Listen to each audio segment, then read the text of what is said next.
اللہ کا نام لینے سے انسان اچانک پہنچنے والی مصیبت سے بھی محفوظ رہتا ہے۔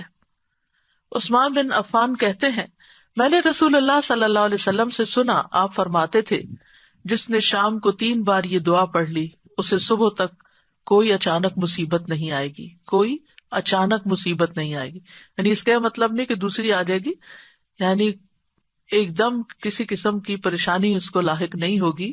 اور وہ دعا ہے، بسم اللہ الذی لا یضر مع اسمہ شیء فی الارض ولا فی السماء وہو السمیع العلیم۔ اللہ کے نام سے، وہ ذات کہ اس کے نام سے کوئی چیز زمین میں ہو یا آسمان میں نقصان نہیں دے سکتی، اور وہ خوب سنتا ہے اور خوب جانتا ہے۔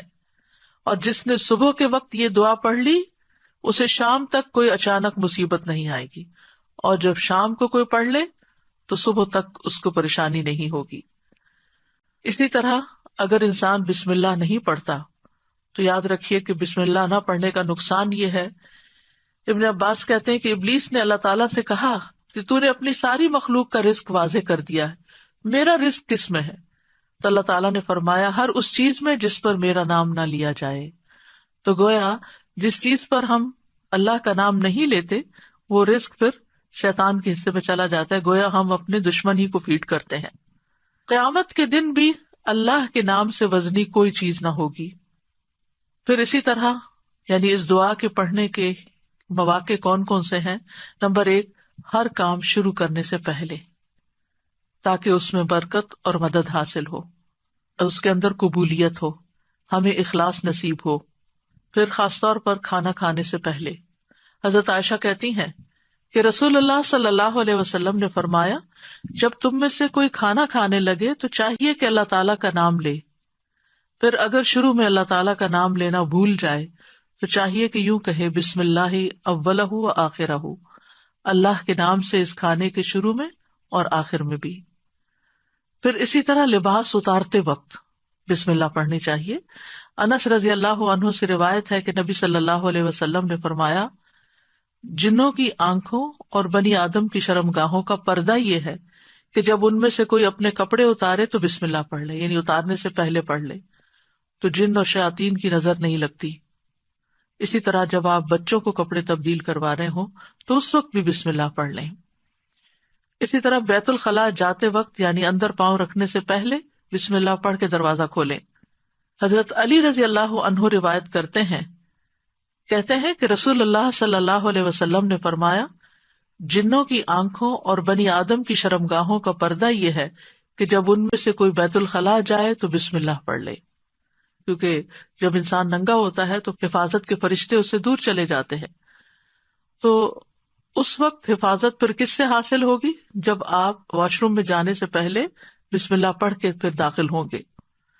اسی طرح وضو سے پہلے ابو ہریرہ کہتے ہیں کہ رسول اللہ صلی اللہ علیہ وسلم نے فرمایا، لا صلاۃ لمن لا وضوء لہ ولا وضوء لمن لم یذکر اسم اللہ تعالی علیہ، کہ جس کا وضو نہیں اس کی نماز نہیں، اور جو شخص وضو کے شروع میں اللہ تعالیٰ کا نام نہ لے اس کا وضو نہیں۔ اب یہاں پر بعض لوگوں کو یہ پریشانی ہوتی ہے کہ ہم واش روم میں کھڑے ہوتے ہیں، وہیں سنک ہے، وہیں کموڈ ہے، تو پھر ہم بسم اللہ کس طرح پڑھیں؟ اس کے ایک تو یہ ہے کہ جب آپ وضو کی نیت سے جا رہے ہیں تو اندر داخل ہونے سے پہلے ہی پڑھ لیں اور جا کے ٹیپ کھول لیں اور اپنا وضو شروع کر دیں۔ دوسرا یہ ہے کہ آپ دل میں پڑھ لیں، لیکن اگر کوئی بھول گیا ہے تو جس وقت یاد آئے، یعنی وضو کے دوران اس وقت بھی پڑھ سکتا ہے۔ پھر اسی طرح پڑھنا ہی بھول گیا تو اس کا کیا مطلب وضو ہوا ہی نہیں سرے سے، یا پھر یہ کہ اس کی اگر وضو نہیں ہوا تو کیا نماز ہی نہیں ہوئی؟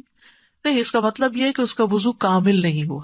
یہاں علماء نے اس کا مطلب یہ کیا ہے کہ اس کے وضو میں نقص رہ گیا، وضو ہو جائے گا، نماز ہو جائے گی، لیکن وہ جو برکت حاصل ہونی تھی یا زیادہ ثواب ملنا تھا اس سے انسان محروم ہو جاتا ہے۔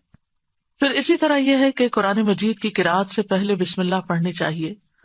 قتادہ سے روایت ہے، وہ کہتے ہیں کہ انس رضی اللہ عنہ سے سوال کیا گیا کہ نبی صلی اللہ علیہ وسلم کی قرأت کیسی تھی، تو انہوں نے بیان کیا کہ آپ صلی اللہ علیہ وسلم کھینچ کر پڑھتے تھے، پھر آپ نے بسم اللہ الرحمن الرحیم کو پڑھا، یعنی بسم اللہ الرحمن الرحیم، یعنی مد کے ساتھ پڑھتے تھے، الرحمان کو اور رحیم کو بھی کھینچ کر تلاوت کرتے تھے.